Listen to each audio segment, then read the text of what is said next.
Welcome to the Lifestyles Unlimited Real Estate Investor Radio Show, a real estate investment program. Listen and learn how to use real estate to build wealth and passive income streams for you and your family. We bring you experts every day to discuss and answer your questions on everything from single-family homes all the way up to 600-plus unit apartment complexes. And now, the Lifestyles Unlimited Real Estate Investor Radio Show.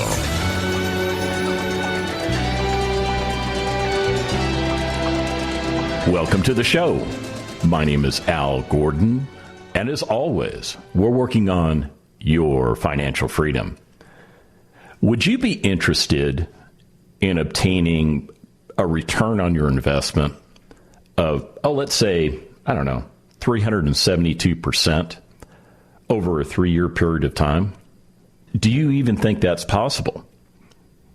Is it possible for you to take a chunk of your hard-earned money, invest it correctly, and over 3 years' time, have that money literally triple, almost, I don't even know what the word is to do it 4 times, but that's kind of where I'm going. 372% return over 3 years. And you're thinking, well, if I bought that GameStop stock, was like extremely erratic. And I know there are people out there that speculate in stocks. And, it's possible they could have put money to work for them and obtained a 372% return on that investment. Now, the way that stock was fluctuating around, it probably wouldn't take 3 years to get there. But I'll tell you this, that GameStop stock, way too risky for me. Way too risky for me. I was not interested in messing around with that. Now, I know somebody that actually bought a little bit of the stock just because they were curious as to what it would do, but they didn't put much money into that stock. It was more like going to Las Vegas with a set amount of money that you're willing to lay down on the blackjack table or the craps table or the roulette table or any of the other tables that they have in Las Vegas, and just play because you're there for enjoyment. You're there for entertainment. And then when you spend whatever money you set aside, if you're following your own rules, then you're done. You're done gambling. And you'll spend the rest of your trip doing something else that's exciting for you. Now, I'm going to take you back to December. Now, if you recall the shows from last week, I was actually talking about 2 properties that came to my attention last December. And each of these properties, the reason I liked these properties was that they had the potential to return at least $500 a month in cash flow. So what I did was an analysis for you, basically saying if you had $60,000 available to you, and you wanted to invest that money, there were a couple ways you could do it. You could follow one strategy, which was, investing in the S&P 500. Now, keep in mind, this is a one-time injection of cash. So you're going to take that one-time injection of cash, you're going to put it in the marketplace, and according to a Canadian firm, they said that $60,000 put into the marketplace following the S&P 500 index, and they used a 7% number, would return right around $170,000. So you would almost triple your money in 15 years. Now, what I said was, what if we bought these 2 properties that showed up on the market that I kind of liked? I didn't buy them, by the way, because I was buying other stuff. But what if I bought those properties and I put a one-time injection of cash into those properties? I bought these 2 properties that showed up. One required a little over $28,000, one required right around $29,000 to do the deal. So, round up, and we'll call that $60,000 of investment.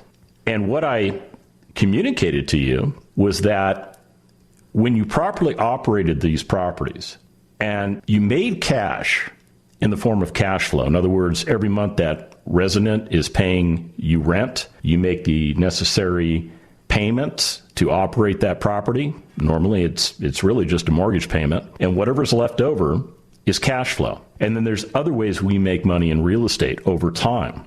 And I made the assumption that all the cash flow, all the positive cash flow that you earned on these properties, you would set aside. You wouldn't spend it on anything but reinvesting back into properties.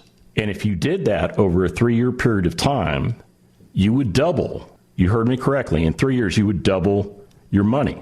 And then you would have enough money to buy 4 similar properties. So you would sell those 2 properties. You would take the proceeds from the sale, and you would take the proceeds from all the cash flow that you set aside, and you would re-inject that money, this time into 4 houses. And you can find houses that are out there that follow the same pattern, that require a certain amount of money to get into the investment, that pays a certain amount of money as the investment is operating. And in 3 more years, you would have $253,389.90 roughly. So by investing in real estate, you can do better than the stock market. And what it takes the stock market 15 years to do, you can do in 6 or less.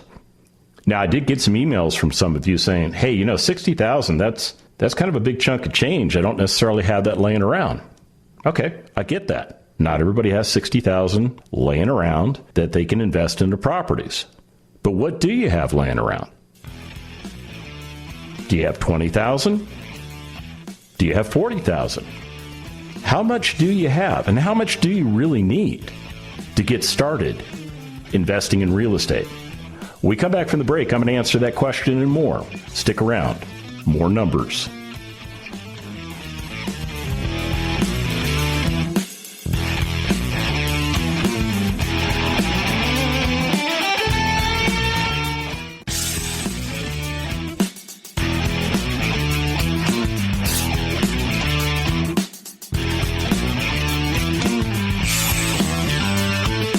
We're back with the Lifestyles Unlimited Real Estate Investor Radio Show. We're here to answer your questions and help you become financially free. Welcome back to the show. So before we went to the break, I actually asked a question. I said, how much money do you really need to start investing in real estate? And the answer is different for everybody. It depends on the type of real estate you choose to invest in, and there's a lot of different ways you can invest in real estate.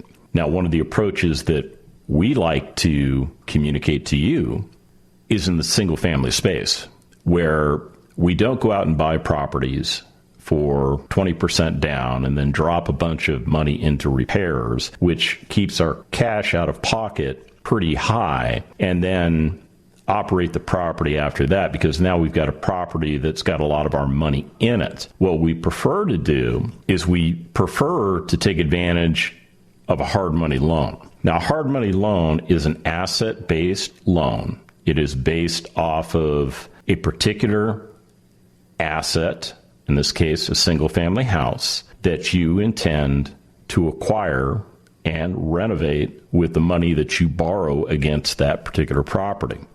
And a hard money loan is usually set up to loan you somewhere in the neighborhood of 70% of the after repair value of a property. In other words, if you've got a property that you find and the properties in that neighborhood, when all fixed up, are trading for, let's say, $100,000, I'm going to keep the math super simple. You can get a hard money loan that will loan you $70,000. And you use that loan to acquire the property, whatever the price is that you pay for that property, and you use those funds to help renovate the property. See, what you're trying to do is return a property to its glory days. You really are. And when you do that, you make it nice. You make it very attractive to people that want to rent. And when they see your property all fixed up and then compare it to some of the other things that they've seen in the marketplace, they want your property. And that allows us to rent our homes to the best qualified people in the marketplace, because we create competition for that property. Now, we do everything in accordance with fair housing laws, but we can be a little bit more picky than maybe some other property owners, because we're looking for quality people to rent our homes.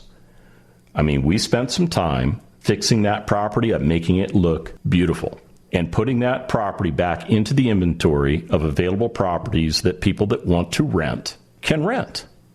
And I'll tell you what, you're able to separate the good from the bad, and you can avoid the ugly. I mean, let's be clear. Screening is not a 100% perfect science. It really isn't, okay? But when you screen effectively, you have a much higher probability of eliminating somebody that will ultimately become a bad resident for you. Because bad residents have a tendency to follow kind of a track record. And we understand what that track record is, so we look elsewhere for our qualified people to rent our properties.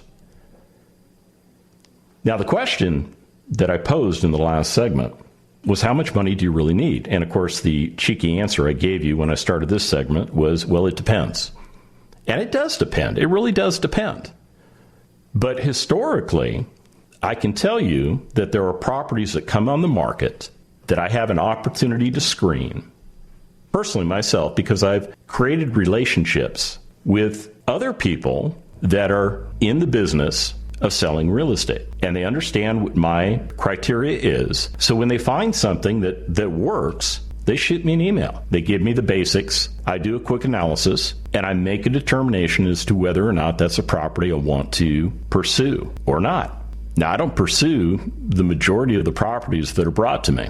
And there's a couple reasons for that. First of all, not every property meets my investing criteria. So if it doesn't quite meet my acid test for what I'm looking to do, I pass on it. And if it's a good property, trust me, it's not going to last on the marketplace very long. It's going to transact. Another reason that I don't necessarily act on the properties is that I may not have available cash at the time to do anything. I might be tied up in a different investment. I might be working on buying something else. I may have contributed my money elsewhere. And there are periods of time when I'm cash poor. And that's a great place to be when you're a real estate investor, because what that means is you have all of your cash deployed out there working for you, making you money. And what I was getting at last Friday was just a simple explanation of how if you just started with $60,000 and like the stock market, you just put $60,000 into the stock market and you let it ride for 15 years, you should be able to return maybe $170,000 based on the analysis that I saw on the internet that I shared with you.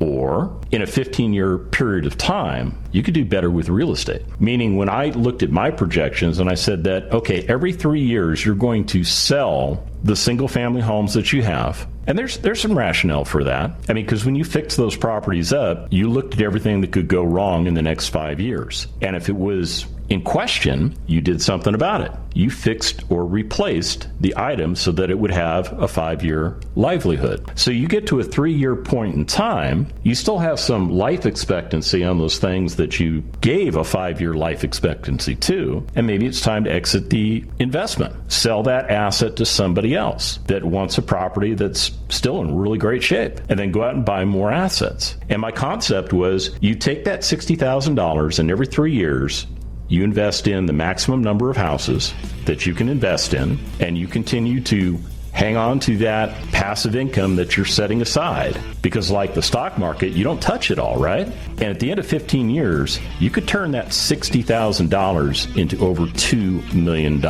We come back from the break. I'm going to go with some smaller numbers. Stick around.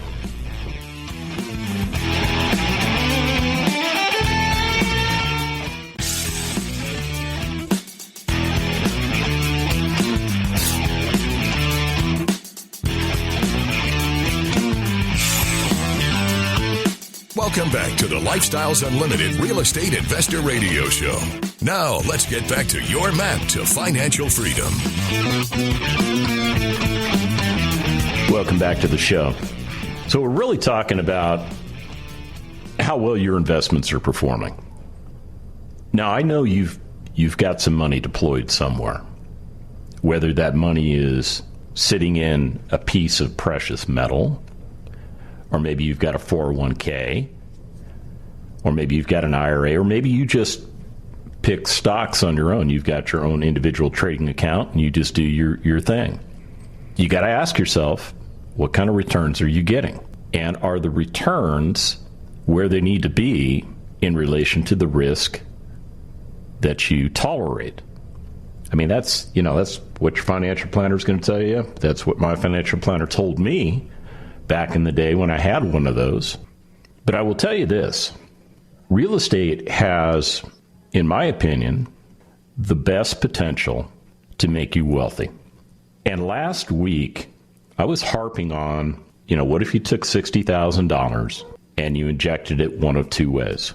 You either did the S&P 500 thing, or you bought real estate, you owned it for 3 years, you sold it, doubled your acquisitions, held those for 3 years, sold it, doubled your acquisitions again, and you do that over a 15-year period. And when you get to the end of that 15-year period, you're going to have 32 houses. And when you sell all 32 of those houses, you'd have a bucket of over $2 million in cash. Now, this assumes that you start with $60,000 and you never take any money out of the real estate deal. I mean, the real estate deal is going to generate cash flow for you. But instead of using that cash flow to offset your ordinary household expenses, what I'm suggesting is that you put it into savings accounts that actually have a tendency to pay you a little bit of interest, not that it's going to make you crazy money. And you hold that money until you're ready to buy properties again.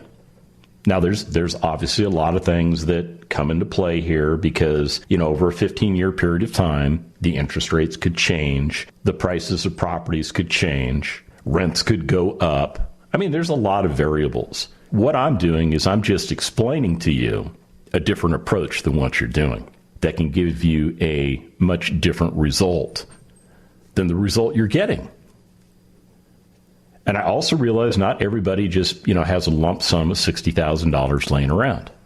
Some people do. Some people have a lot more than $60,000 laying around. Let's say you got a bonus in December. And I know some of you didn't get bonuses because of what happened with the economy during coronavirus. So I'm not trying to poke anybody in the chest. But let's just say you had an influx of cash, maybe in the form of a bonus. Or maybe you went out in your garage and you realized that motorcycle that you bought, that you paid, $30,000 for, that you've owned for a couple of years, that you don't ride very often, maybe you sold that and now you've got a big chunk of cash. But let's just say you have $15,000. Last December, 2 months ago, another deal came across my desk. And if you're not noticing a trend here, December is actually a good time to buy real estate assets. It's actually a good time. And one of the deals that came across my desk was a 3-bedroom, 1-bath home, about 1,200 square feet, older property built in 1960. Now, that particular type of property in the neighborhood that it exists in sells for $149,000 all fixed up. That's what the after repair value is. And this particular property came on the market for $90,500. The reason it came on the market much less than what it potentially was worth is because it had a lot of deferred maintenance. This property had some issues to it. But as members of Lifestyles Unlimited, we like that. We like properties that have issues. Sometimes we like to say, hey, the more issues, the better. Because what scares somebody else away just looks like opportunity to us. And in this particular deal, it was going to take a chunk of money to fix this property up. I mean, you're looking at between the rehab and all the closing and holding costs, you're at, just under $40,000. But you're not going to spend $40,000 out of your pocket to do this deal because you're going to do it the way we teach you how to do it. You're going to go out and secure a hard money loan. It's going to offer you 70% of the after repair value. You're going to use that money to acquire the property and to cover a majority of the repair costs. And as a result of that, you're still going to need to come out of pocket some money. This is not a no money down deal. It's not. Do they exist? Yeah. No money down deals, they do have a tendency to show up from time to time, but we don't target them. But in this particular deal, your cash out of pocket, based on my estimations, would be $13,785. So $14,000, roughly. $14,000 to buy this property, rehab it, put it back on the marketplace. It's in an area that commands pretty decent rents. And when you factor in what it costs to own the property, in other words, your mortgage cost, your taxes, your insurance, you're looking at positive cash flow of $348 a month. When you annualize that, that's $4,176. Just call it $4,000. $4,000 of money in 1 year of operating that property. It's a 30% return on your investment. Now, if you don't know where I got that number from, I'll share it with you. Your cash influx, in other words, the cash that remains in your wallet every month, when annualized, is $4,176. You put $13,785 into this deal. Call it $14,000 if you want. So when you take that annual output of retained cash and you divide that by the bonus money or wherever you got that money from, motorcycle money, you're getting a 30% return just on the cash flow. Just on the cash flow. 30%. Now, if you do with this property what I suggested on Friday's show, you hold it for 3 years and you don't spend any of the money. You keep setting aside all the positive cash flow that you make over a 3-year period of time. You will have amassed $12,528. And if you sell this property at the end of 3 years and you take into account the property is going to appreciate maybe 3.5% per year, and you're going to have some costs of sale, I mean, that's just the way it is, you're still looking at $38,783. So altogether, you're going to have $51,000 in your hand. Stick around. There's more to it.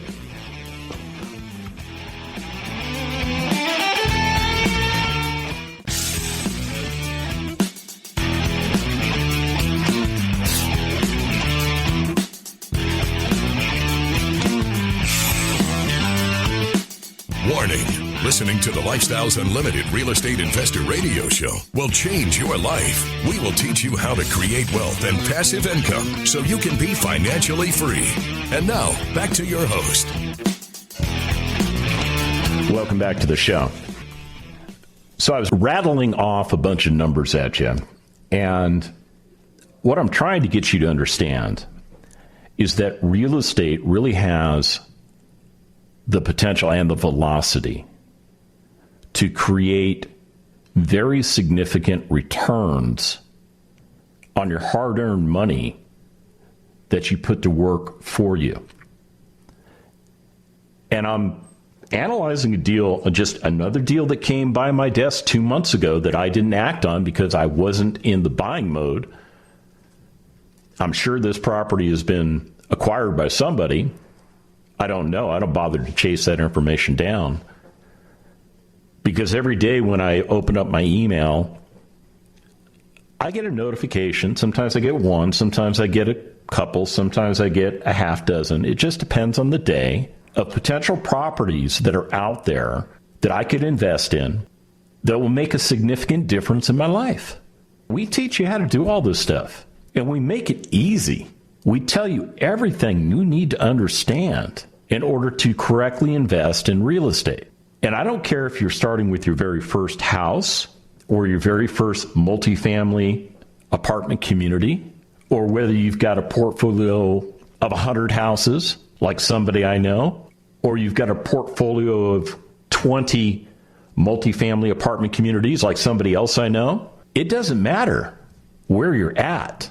It matters that you're actually doing the things that you need to do to change the velocity of your life, to change the direction of your life. Now, the deal I was talking to you about before we went to break, this was a smaller property than the other properties, different areas, different valuations, different rent potentials, different cash outlay requirements.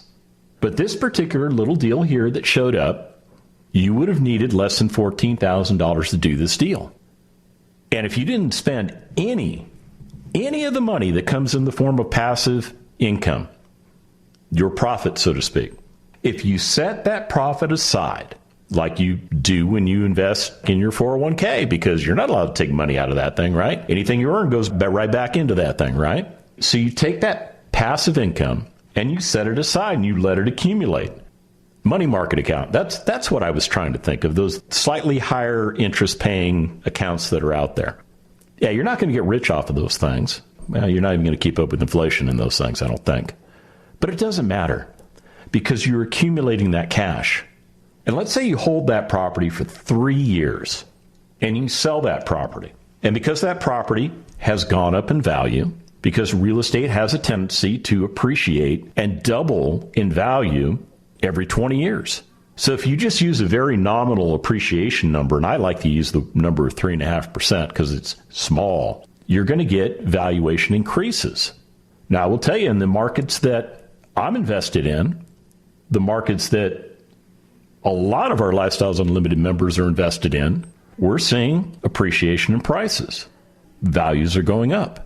And because we're leveraged correctly, we're also paying down the mortgage because a portion of that mortgage payment is going to principal reduction, which increases, not a lot, but it does increase the available equity that we have in the property. So if you sold this particular property at the end of 3 years, that property would have gone from $149,000 to $165,200. That's what appreciation does over 3 years. Doesn't sound like a lot, but it's a lot. And you captured equity when you bought this deal. So you already had $19,000 worth of equity sitting in the deal.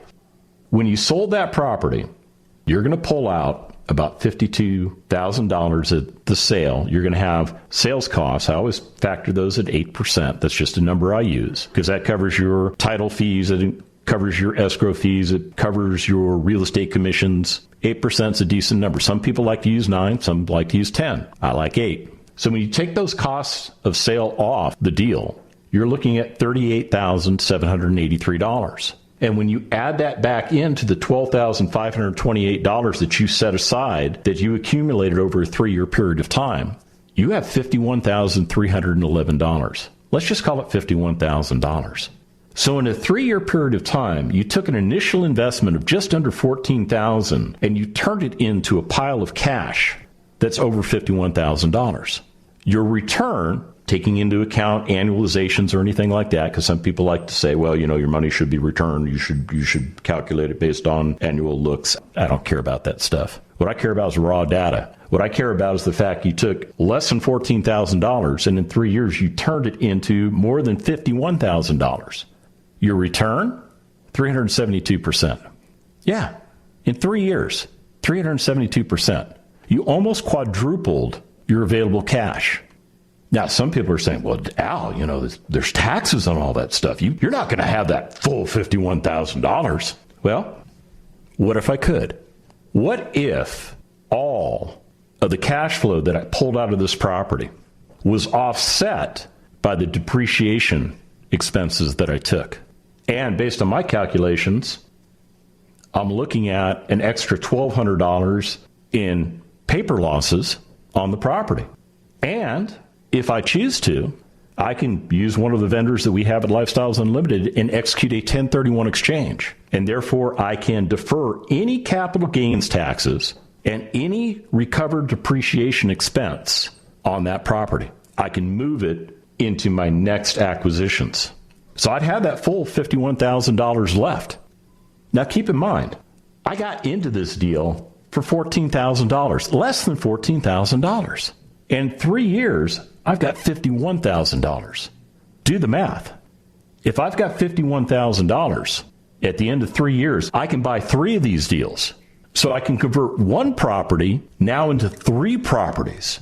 See, on Friday, I was talking about doubling. This particular model that I'm looking at allows me to triple. And I'm not going to hurt your head with all the crazy math, but I want you to understand that there is a much better way to get to the end stated goal in your life. And it doesn't involve working for somebody else unless that's what you choose to do. Now, tomorrow's show, I've got Chip and Kelly coming on the show. I've known Chip and Kelly since I became a member of Lifestyles Unlimited 3.5 years ago. And I remember, when I joined, they had been members for, maybe about 4 or 5 years. So I know their story. Their story is going to be interesting to you because they have been able to change the path that they're on using real estate and by investing in real estate correctly, because at one point they weren't doing it correctly. But once they changed that and started doing it the Lifestyles way, man, awesome results. And we're going to get into those results tomorrow. So join us tomorrow. But as of now, if you want to find out how we do this stuff, go to freeworkshoplivestream.com. And remember, it's not the money, it's the lifestyle. The Lifestyles Unlimited Real Estate Investor Radio Show is for entertainment purposes only. Please consult a professional regarding your personal investment needs. Nothing presented on the Lifestyles Unlimited Real Estate Investor Radio Show constitutes an endorsement, recommendation, offer, or solicitation to buy or sell any product or security.